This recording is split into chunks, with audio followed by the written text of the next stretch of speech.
अस्सलाम वालेकुम class 8th। How are you बच्चों? कैसे हैं आप लोग? सब ठीक ठाक? वालेकुम अस्सलाम टीचर। बच्चों कैसे ठीक हो? होमवर्क सबने कर लिया था? टीचर फिर कॉपीज नहीं मिली।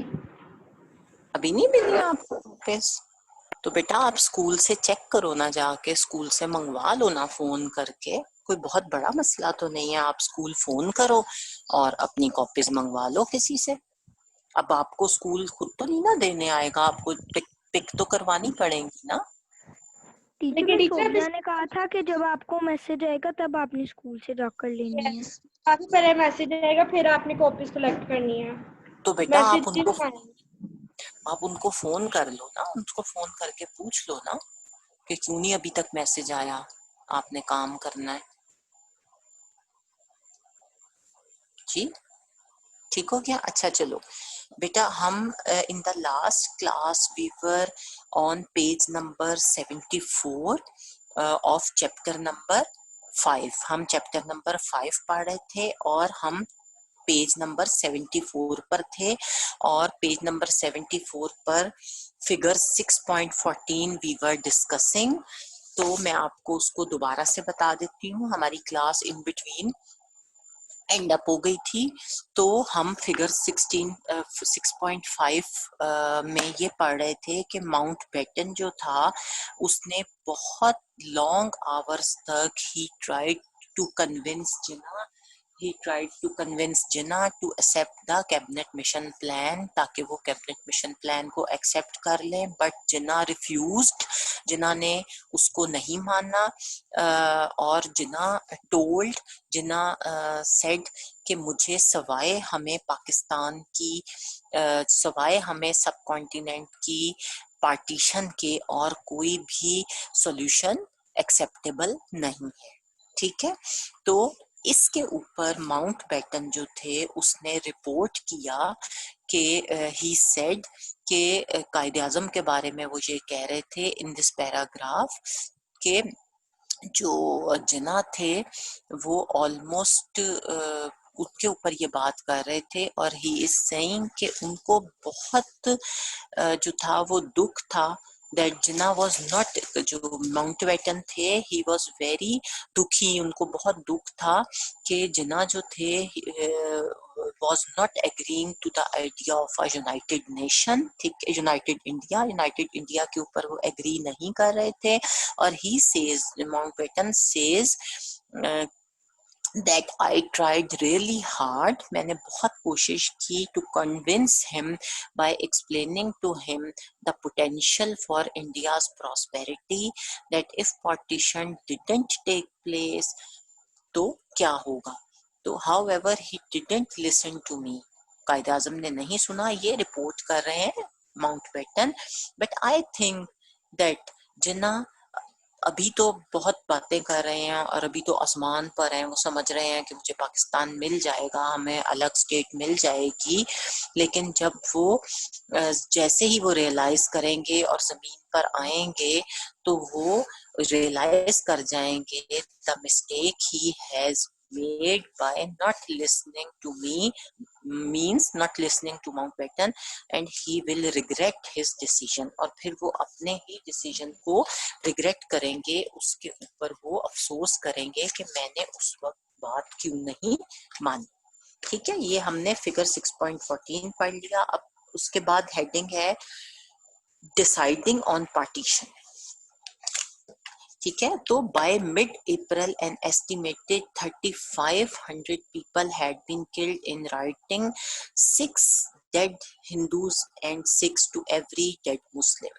तो जब अप्रैल का मंथ जो था when it came in between mid Aprils जो थे वो जब आ गए तो एक अकॉर्डिंग टू द एस्टिमेशन 3500 लोग जो थे, 3500 पीपल जो थे वो मारे जा चुके थे फसादात में, राइटिंग में। और अगर एक मुसलमान मरता था तो उसके अगेंस्ट 6 हिंदू या 6 सिख्स जो थे वो मारे जाते थे। ठीक है, and now it was a point when those people who opposed the partition even those people who were not willing, who were not accepting, who were not of the view कि partition होनी चाहिए, even those people जो हैं they started thinking of it as the best solution के उन्होंने भी ये सोचना शुरू कर दिया, जो लोग अगेंस्ट थे पार्टीशन के, they also started to think in those lines कि पार्टीशन जो है that would be the best solution for this problem. और जिन्ना जो थे who would previously not agree to the partition of Bengal and Punjab now changed his mind, और कायदे आज़म जो कि पहले नहीं सोच रहे थे कि पंजाब और बंगाल को डिवाइड होना चाहिए, उन्होंने भी अपना माइंड चेंज किया और पार्टीशन जो थी बंगाल और पंजाब की उस पर सोचना शुरू कर दिया।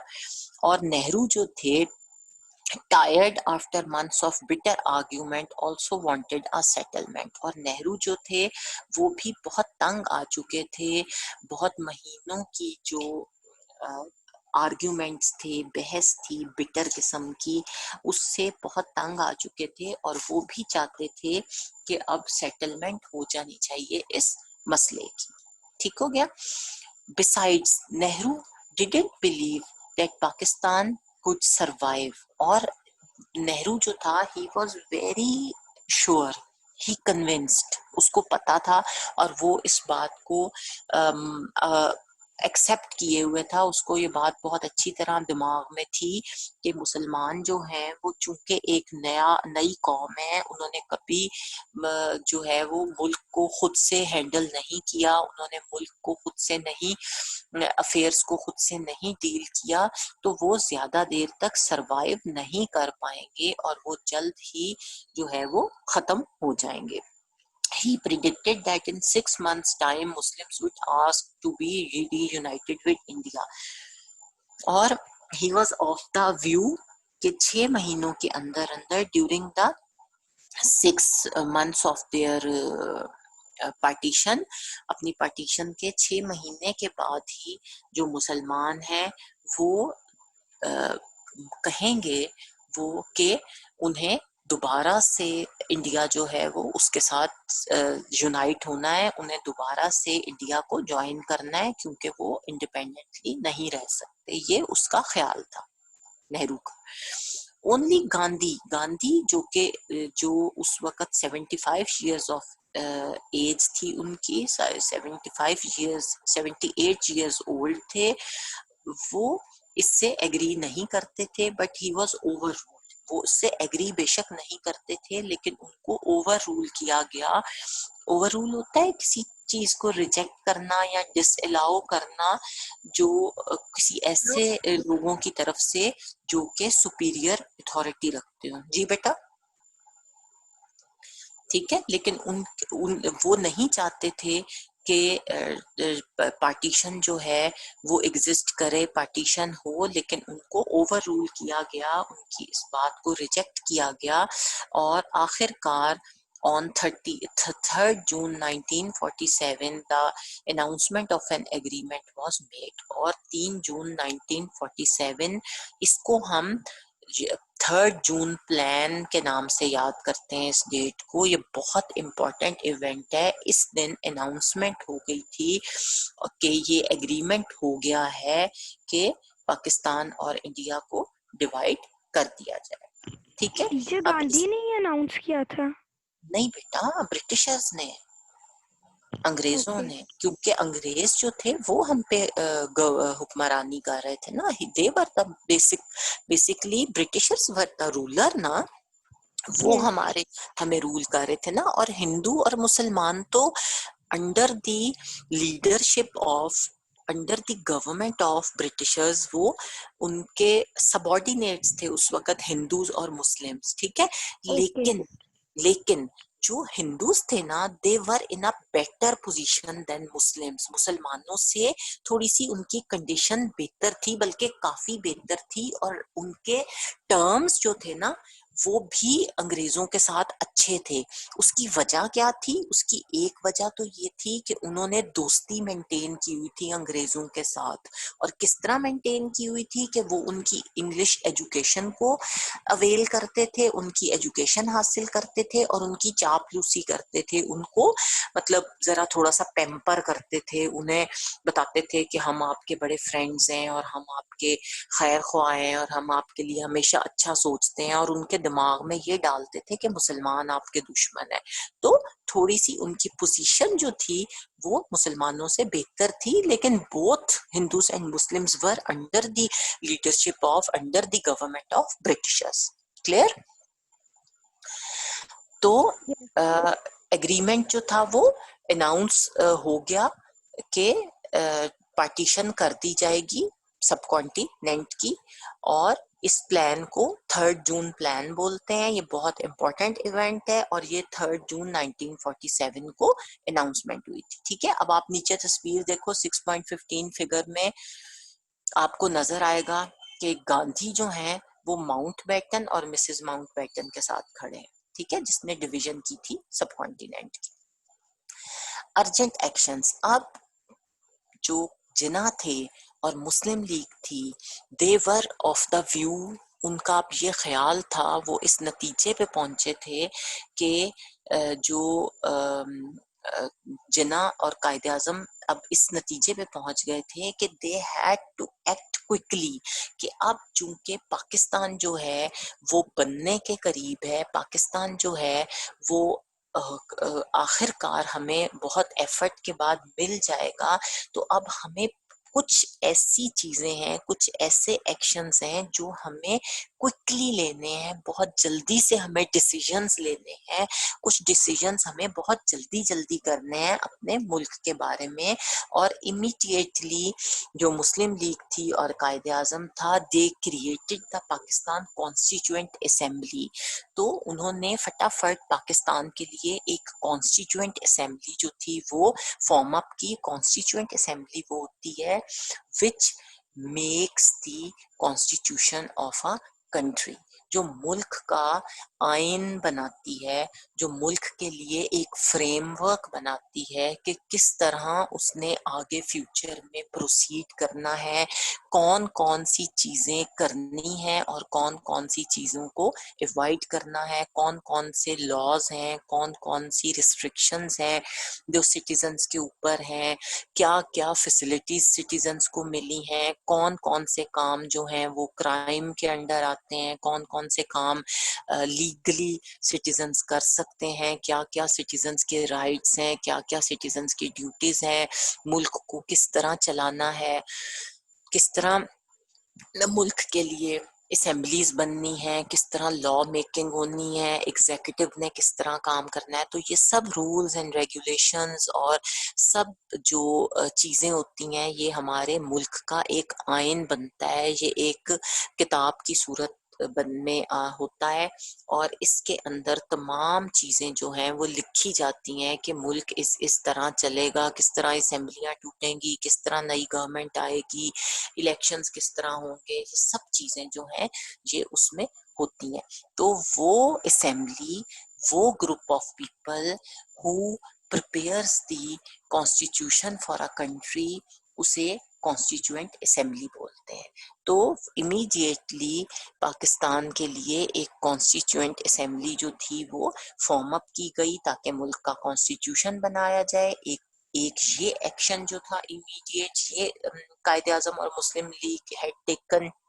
और सेकेंडली कराची जो था, आपको पता है आजकल हमारा कैपिटल जो है वो इस्लामाबाद है, लेकिन जब पाकिस्तान बना था तो कराची वाज आवर कैपिटल।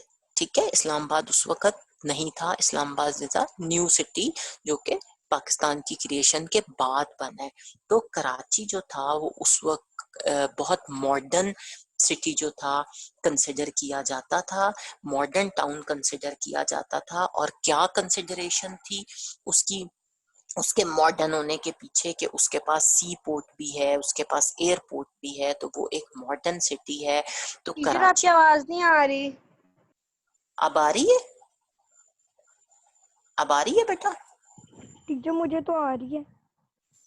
तो बेटा मैं तो सही बोल रही हूँ उसी तरह, पता नहीं फिर कोई इशू यस हो गया होगा किसी की। आप आ रही है आपको? टीचर, मैंने एक बात पूछनी है। पूछ लो बेटा। जो जब टीचर ब्रिटिशर्स ने अलहदा मुसलमानों को मुल्क दिया, तो फिर जी वो वहां से चले गए थे इंडिया से? हाँ बेटा चले गए हुए हैं।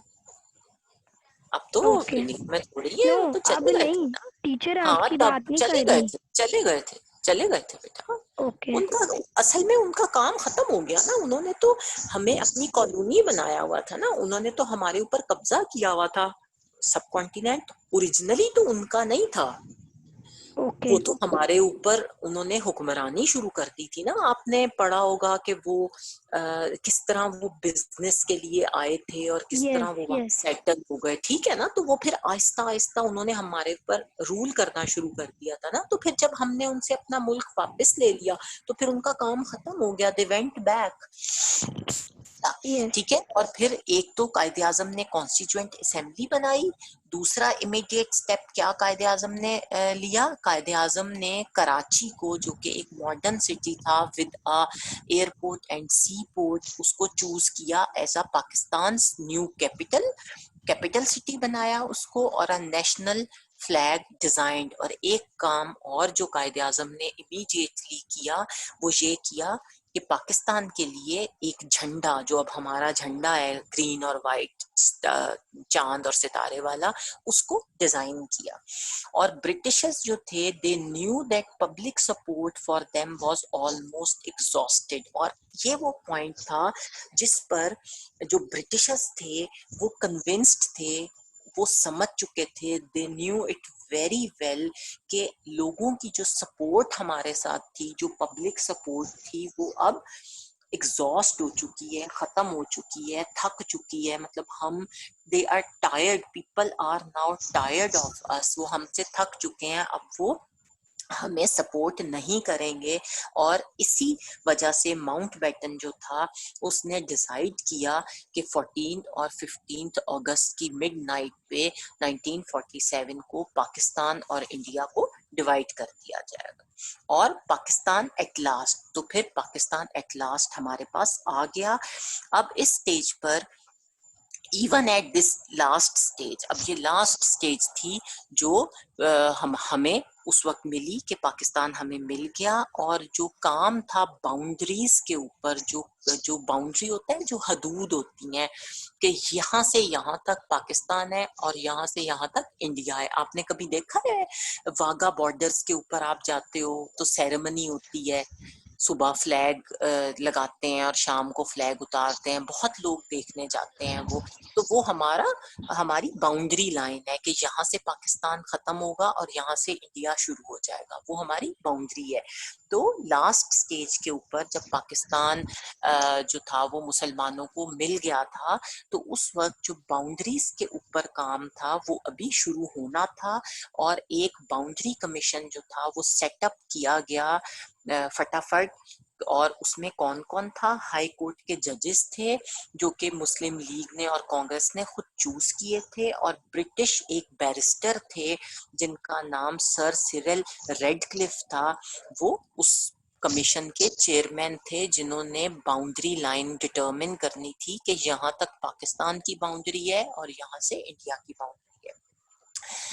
तो commission divided the Punjab and Bengal almost in half. और ये जो कमीशन बना इसने पंजाब और बंगाल को आधे हिस्से में तकसीम कर दिया, meaning that west Pakistan consisted of half of the population, half of the Punjab, Sindh, Baluchistan and NWFP। ठीक है। और वेस्ट पाकिस्तान जो था वो सिंध, बलूचिस्तान और NWFP जिसे खैबर पख्तूनख्वा अब बोलते हैं, उस पर कंप्राइज्ड था, कंसिस्टेड था। तो वेस्ट पाकिस्तान कौन सा है? जिसमें हम आज रह रहे हैं, जो हमारा पाकिस्तान है, दिस इज वेस्ट पाकिस्तान। और जब पाकिस्तान बना था तो पाकिस्तान दो हिस्सों में था। पाकिस्तान ईस्ट पाकिस्तान था और पाकिस्तान वेस्ट पाकिस्तान था। ये दो हिस्से, दो विंग्स हमें मिले थे, जो कि अब हमसे एक विंग जो है वो अलग हो गया हुआ है। ईस्ट इंडिया हमसे, बांग्लादेश जो है वो हमसे अलग हो गया हुआ है। ठीक है, अब हमारे पास सिर्फ वेस्ट विंग है। Later, the princely states of Amb, Bahawalpur, Chitral, Dir, Gilgit, Hunza and Swat opted to join Pakistan. और उसके बाद जो प्रिंसली स्टेट्स थी, जो कि हमारी वो रियासतें थी जिसे हम देसी रियासतें बोलते हैं, जो वहाँ के महाराजा गवर्न कर रहे थे, उसमें बहावलपुर, आम्ब और चित्राल, दीर, हिंजा वगैरह की वैलीज थी। इन्होंने ऑप्ट किया कि we will be affiliated with Pakistan, we will go with Pakistan. और country was divided into two unconnected halves. अब पाकिस्तान जो था वो दो हिस्सों पे मुश्तमिल था जो कि अनकनेक्टेड थे। अनकनेक्टेड का मतलब होता है मिले हुए नहीं थे, अलग अलग पीसेस थे जो पाकिस्तान के हिस्से में आए थे। एक लैंड का पीस था, उसे हम ईस्ट पाकिस्तान बोलते हैं, जो अब बांग्लादेश है, और दूसरा हाफ जो था वो वेस्ट पाकिस्तान है, जिसमें हम अभी रह रहे हैं। This is suppose to be the west Pakistan. और ये दोनों विंग्स जो थे दे वर सेपरेटेड। ये इतनी दूर था इनका फासला, तकरीबन 1200 माइल जो थे ऑफ इंडियन टेरिटरी, ठीक है। और इसके दरमियान में 1200 मील्स तक इंडियन टेरिटरी थी और फिर ईस्ट पाकिस्तान आता था। तो ये दोनों विंग्स जो थे ये कंबाइंड नहीं थे, इस वजह से भी हमें डिफिकल्टी। ठीक है, अब है फिगर 6.17। अब इस ये एक फिगर देखो 6.16, इसमें आपको दिखाया हुआ है ये रेड क्लिफ जो था, इसने जो है वो निगरानी की थी, ओवरसॉ किया था कि जो बाउंड्रीज की डिवीजन हुई थी पाकिस्तान और इंडिया की, उसे ये सुपरवाइज कर रहे थे। अब फिगर 6.17 जो है इसमें बताया गया है जिन्हा ने कि पाकिस्तान और Islamic identity by Akbar S Ahmed, ठीक है। तो उन्होंने एक व्यू बताया है कि किस तरह चीजें डिवाइड हुई थी, कि there was an almost impossible task. ये तकरीबन नामुमकिन काम लगता था कि दो ममालिक जो हैं ये अलग हो जाएंगे, क्योंकि ये कंबाइंड थे, हर चीज इनकी इकट्ठी थी, कंबाइंड थी, ये जुड़े हुए थे और हर लिहाज से ये जुड़े हुए थे। और ट्राइब्स और कम्युनिटीज और विलेजेस जो थे वो इस तरह डिवाइड हुए कि कुछ लोग जो थे वो सेंचुरी से जो इकट्ठे रह रहे थे, वो अचानक कुछ लोग एक हिस्से में हो गए, कुछ लोग एक हिस्से में हो गए। हमने जब लाइन ड्रॉ की, डिवीजन की, तो कुछ लोग इधर चले गए इंडिया, कुछ लोग इधर चले गए पाकिस्तान, ठीक है। और ईस्ट पाकिस्तान का जो प्लेटफॉर्म था रेलवे स्टेशन का, वो एक मुल्क में आ गया। मतलब इस तरह डिवीजन हुई कि जो हमारा रेलवे का प्लेटफॉर्म था वो एक मुल्क में आ गया, और जहां से टिकटें मिल रही थी, टिकट्स मिल रही थी जिस कंपार्टमेंट, जिस डिपार्टमेंट से, वो दूसरे मुल्क में चला गया। मींस के डिवीजन इस तरह हुई कि चीजें आधी आधी हो गई, कट डाउन कर दिया, इधर का आपका, इधर का मेरा। तो कुछ चीजें इंडिया में चली गई और डिवीजन इतनी अनइवन हो गई, जाहिर है कि रेलवे स्टेशन जो था वो अगर पाकिस्तान के हिस्से में आया तो टिकट घर जो था जिससे टिकट्स खरीदते हैं वो पाकिस्तान के पास आ गया। इस तरह की डिवीजन हुई, ठीक है बेटा। Now turn your page number 73। I am also going to change my page.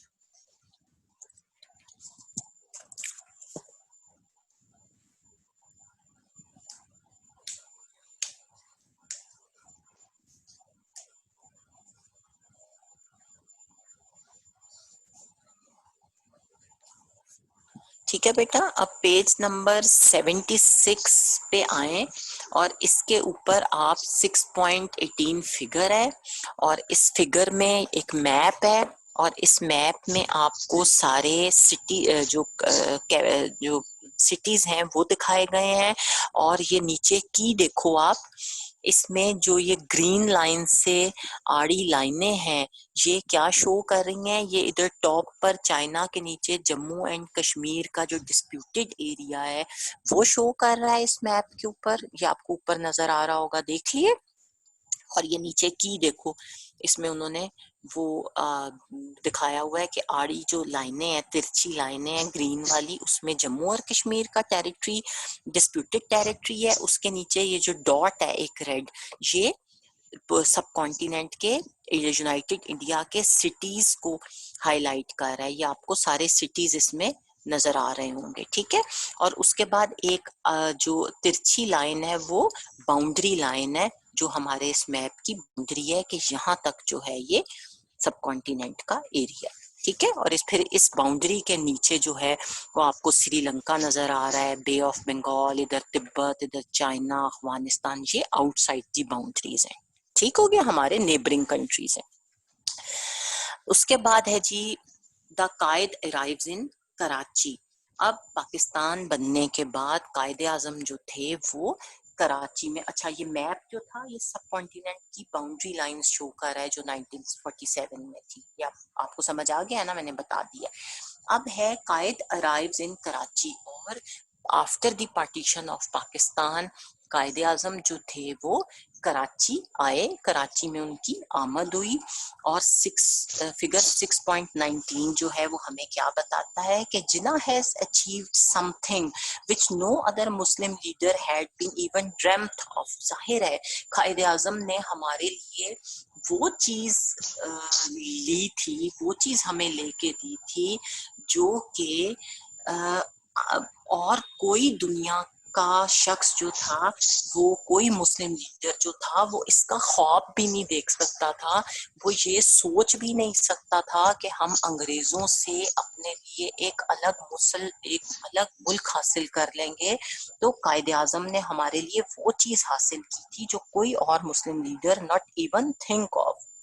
Especially Northern India regarded him as a successor of great Mughal emperors like Babur and Aurangzeb। और ख़ास तौर पे जो नॉर्दर्न इंडिया था उसके लोगों ने तो कायदे आजम को कंपेयर कर दिया मुगल रूलर्स के साथ, मुगल एम्परर्स के साथ। जिस तरह बाबर और औरंगजेब ने कमांड किया था, जिस तरह उन्होंने सक्सेस हासिल की थी, कायदे आजम को उनके साथ मिलाया। कहा कि कायदे आजम बिल्कुल मुगल एम्परर्स की तरह कायदे आजम ने काम किया है। और Indeed soon after the announcement of the partition scheme on 3rd June he was hailed in New Delhi by Muslims as the Emperor of Pakistan। और 3rd जून जो मैंने अभी आपको बताया है कि 3rd जून का जो प्लान था, उसके बाद जो पार्टीशन जब अनाउंस हुई तो कायदे आजम जो थे उनको वेलकम किया गया, हेल्ड किया गया, वेलकम किया गया नई दिल्ली में मुसलमानों की तरफ से as the emperor of Pakistan, के वो पाकिस्तान के हुक्मरान हैं, पाकिस्तान के एम्परर हैं, ठीक है। इतनी अच्छी उनको वेलकम जो थी वो दी गई थी।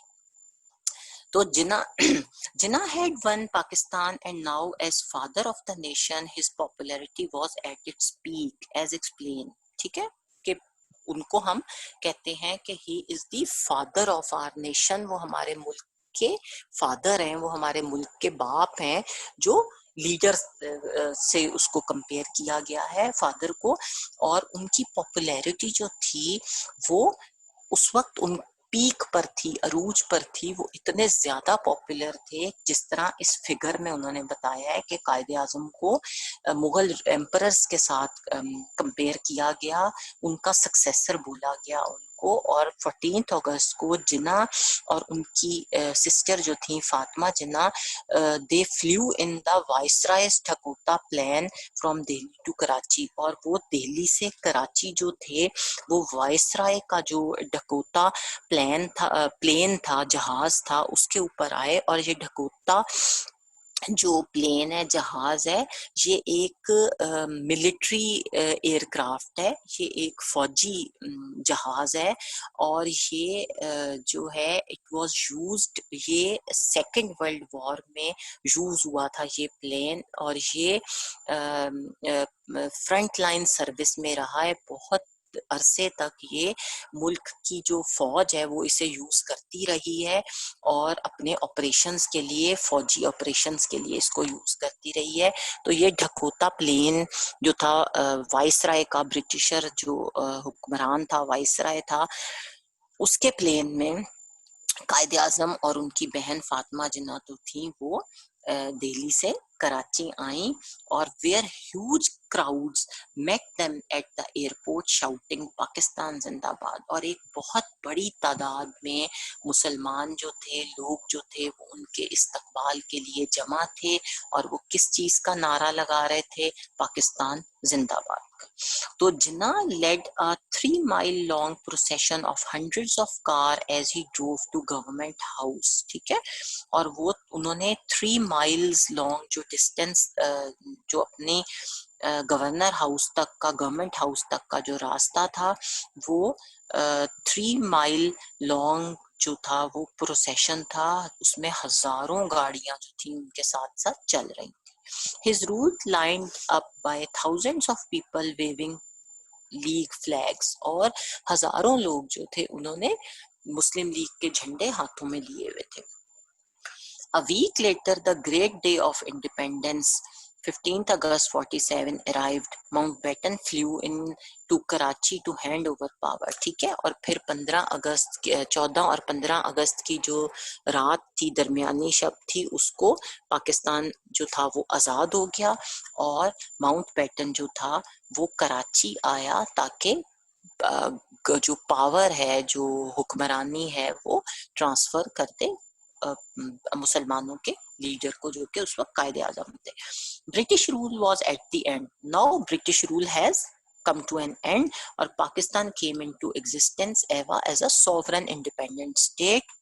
और पाकिस्तान जो थे वो था वो दुनिया के नक्शे पर एग्जिस्ट हुआ as a sovereign independent state, एक ऐसी आजाद हुक्मरान स्टेट जो कि जिसका अपना सॉवरेन था। ठीक हो गया बेटा। और Jinnah became both governor general and president of Pakistan. और उस वक्त कायदे आजम जो थे वो प्रेसिडेंट और भी थे मुल्क के और गवर्नर जनरल भी थे। ठीक हो गया। दोनों ओहदे जो थे वो कायदे आजम के पास थे। और लियाकत अली खान जो थे became the first prime minister. और लियाकत अली खान पाकिस्तान के पहले प्राइम मिनिस्टर थे। ये आपने याद रखनी है बात कि पहले गवर्नर जनरल और प्रेसिडेंट जो थे वो पहले पाकिस्तान के वो कायदे आजम थे। दोनों पोस्ट कायदे आजम के पास थी। और लियाकत अली खान जो थे वो पाकिस्तान के पहले प्राइम मिनिस्टर थे। ठीक है। और नीचे फिगर जो है वो 6.20 देखें। इसमें एक तरफ जो है वो कायदे आजम है और दूसरी तरफ लेफ्ट की साइड पर माउंटबेटन जो है वो आपको नजर आ रहा है। ठीक हो गया बच्चों। Now turn your page, next page that will be 77।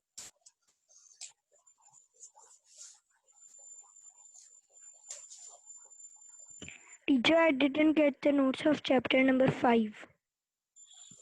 बेटा वो अभी किसी को भी नहीं मिले, वो इंशाल्लाह आपको ईद की वेकेशंस में मिल जाएंगे। ठीक है। विद इन अ डे और टू आपको चैप्टर नंबर 4 के पहले मिलेंगे। नहीं 4 नहीं 5। ये अब हम कौन सा पढ़ रहे हैं? दैट इज 6 पढ़ रहे हैं ना। तो बस 5 के आपको इंशाल्लाह विद इन अ डे और टू ईद की वेकेशंस में मिल जाएंगे। फिर आप आराम से काम कर लेना। ठीक है। लेकिन आप अभी मुझे चैप्टर नंबर 1 का काम करके तो चेक करवाओ ना पहले, ताकि आपकी कॉपी तो शुरू हो जाए। टीचर मैंने कॉपी आपको दे दी थी। चलो ठीक है, वो मैं इंशाल्लाह आपको 1-2 दिन में चेक करके वापस कर दूंगी। ठीक हो गया। अच्छा जी। अच्छा अब हम पढ़ रहे हैं नेक्स्ट पेज पे 77 पे a young country. A young country means कि वो मुल्क जो हमें नया नया मिला है वो एक यंग कंट्री है जो कि अभी अभी एग्जिस्ट की है, अभी अभी दुनिया के नक्शे पर आई थी, नई थी। तो उसका क्या मोटो था? Unity, faith and discipline. कि हमें यूनिटी के साथ, यकीन के साथ और डिसिप्लिन के साथ आगे बढ़ना है, आगे चलना है। Now that the celebrations were over, Pakistanis had to set about running their own country. तो जब पाकिस्तान हासिल करने की सेलिब्रेशंस जो थी वो खत्म हो गई, एंड अप हो गई, तो पाकिस्तानीज जो थे दे हैड अ टास्क। क्या टास्क थी उनके पास? कि they had to run their own country. अब उन्होंने अपने मुल्क को खुद चलाना था। वो मुल्क जो कायदे आजम ने बहुत एफर्ट्स के साथ उनके लिए हासिल किया था, उसको अब मुसलमानों ने खुद चलाना था और जिन्हा perhaps more than anyone else knew the scale of the problems ahead, and Quaid-e-Azam was the only person who knew कि अब कौन कौन से सेट ऑफ प्रॉब्लम्स जो हैं they will come in the way of in the way ahead, कि आगे रास्ते में कौन कौन से प्रॉब्लम्स आने हैं. Quaid-e-Azam was well aware of those problems और taking the motto, और कायद-ए-आज़म ने क्या मोटो लिया? Unity, faith and discipline as the ideal for success. और Quaid-e-Azam told all the people, Quaid-e-Azam told the nation कि if they want to be successful, if they want to run their country, run their newly created country smoothly, तो they have to follow the motto that is unity, faith and discipline. अब उन्हें unite होकर, इकट्ठे होकर काम करना है, faith रखना है अपने ऊपर, दूसरों के ऊपर, लीडर्स के ऊपर, अपनी कैपेबिलिटी के ऊपर, अपने रिसोर्सेज के ऊपर, and they have to be disciplined. और उन्हें अब एक डिसिप्लिन वे ऑफ लाइफ जो है, एक डिसिप्लिन तरीके से मूव करना है, आगे चलना है. ठीक है, तभी they could get the success.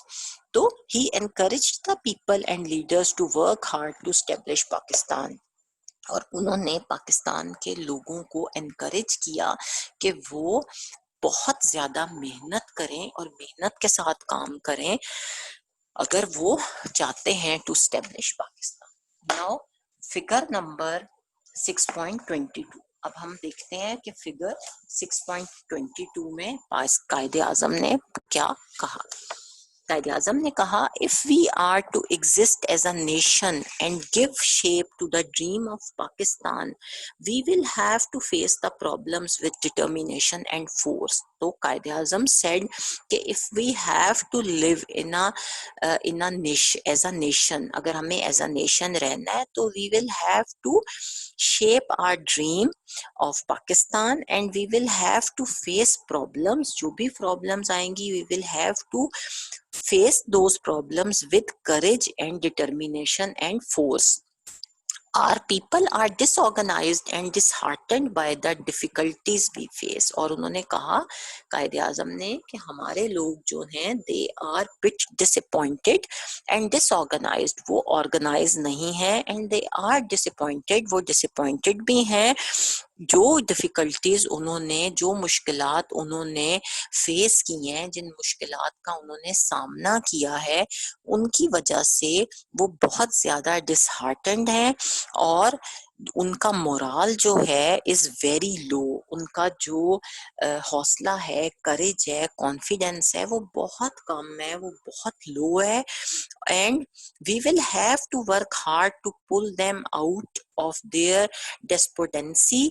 और उन्होंने कहा कि हमें उन लोगों को हौसला देने के लिए, इनके मोराल को हाई करने के लिए, कॉन्फिडेंस को हाई करने के लिए, हमें इनकी जो डिस्पोंडेंसी है, लो स्पिरिट्स हैं, उनसे इनको निकालना होगा और इन्हें इनकी होपलेसनेस से निकालना होगा. और we will have to give them hope and courage. उन्हें होप और उम्मीद देनी होगी और and galvanise them to action. और हमें इन्हें मोटिवेट करना होगा कि ये भी उठ के काम करें. इनको अपनी इनके मोराल को हाई करना होगा और इनको गैल्वेनाइज करना होगा, मोटिवेशन देनी होगी कि ये काम करें. और all this throws a greater responsibility on government service to whom our people look for guidance. और ये तमाम रिस्पॉन्सिबिलिटी किनके ऊपर आती है? ये रिस्पॉन्सिबिलिटीज जो है fall upon the shoulders of our government servants. ठीक है, कि वो अपने लोगों को पुल आउट करें from this situation. Now it's the end of today's lecture. Inshallah, tomorrow we will start the next heading, that is serious problems facing Pakistan. कि पाकिस्तान ने कौन कौन से प्रॉब्लम्स जो थे सीरियस